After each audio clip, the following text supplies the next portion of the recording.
Apakah orang awam yang meninggal dalam keadaan syirik dan tidak tahu bahwa apa yang dilakukannya adalah kesyirikan akan kekal dalam neraka? Barakallahu fikum. Yang namanya azab di dalam neraka itu setelah ada ilmu. Allah berfirman, "Wa ma kunna mu'adzibina hatta nab'atsa rasula." Kami enggak akan menjadi pengazab, yani kami enggak akan mengadab hingga kami mengutus seorang rasul. Artinya kami akan mengadab setelah diutus rasul, setelah menyebarkan ilmu.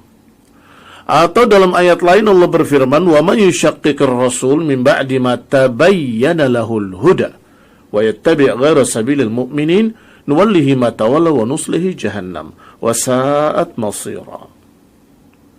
Siapa yang menyelisihi jalan Rasul setelah datang padanya petunjuk, catat ini, setelah datang padanya petunjuk, maka kami akan sesatkan dia, kami akan masukkan dia dalam neraka Jahannam, dan Jahannam adalah saat masira, sejelek-jelek tempat kembali. Perhatikan ancaman Allah ini. Allah mengancam orang yang menyelisihi jalan Rasul dengan dua ancaman. Nuwallihi ma tawalla, kami akan palingkan dia, wa nuslihi jahannam, dan kami akan masuk ke dalam neraka Jahannam. Tetapi lihat syaratnya. Min ba'di ma tabayyana lahul huda, setelah jelas baginya petunjuk. Yani setelah datang hidayah, petunjuk, setelah datang ilmu, setelah jelas baginya, tapi dia tidak mau ngikut, itu yang diancam.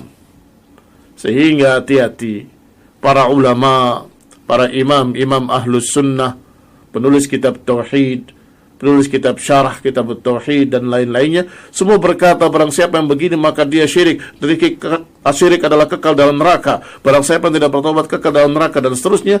Itu adalah ancaman agar kita hati-hati. Agar kita hati-hati dari kesyirikan. Bukan vonis.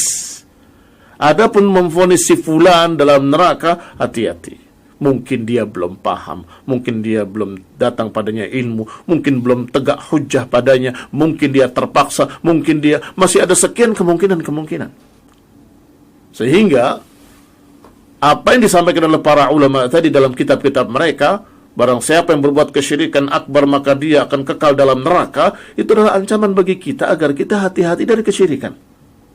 Bukan memvonis si fulan pasti kekal dalam neraka. Itu akan berkait dengan makna-makna lain atau dari sisi-sisi lain, yaitu apakah dia sudah sampai padanya ilmu atau belum, apakah sudah mengerti, faham atau belum, apakah dia terpaksa atau tidak terpaksa, apakah masih ada sekian kemungkinan.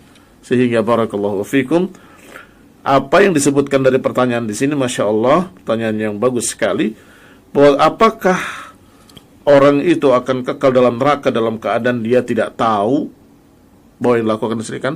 Tidak mesti. Bisa jadi kalau dia tidak tahu, Allah akan memaafkannya atau Allah akan mengurangi adabnya, tidak kekal dalam neraka. Wallahu ta'ala a'lam bis-shawab. Doakan saja kalau dia masih salat, masih berpuasa, mudah-mudahan Allah Ta'ala akan mengurangi atau mengampuni dosanya. Wallahu ta'ala a'lam bis-shawab.